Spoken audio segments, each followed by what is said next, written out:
Wewe mbona una hatari hivyo? Ujue hapa tupo nje na hii ni njia. Mtu yeyote anayepita anaweza kutuona. Hivi kwa mfano mke wako akija akitukuta hapa, unafikiri tutajitetea vipi?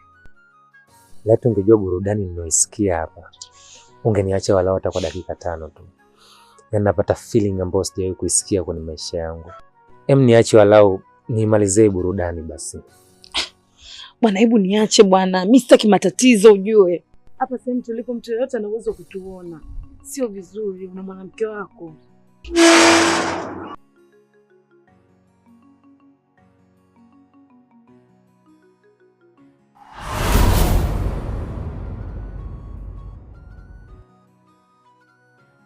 Abdu, unafanya nini huko nyuma kwa jirani?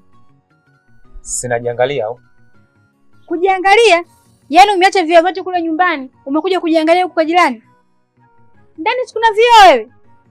Dirishani kwetu pia kuna kioo. Kwa nini umekuja kujiangalia kwa jirani?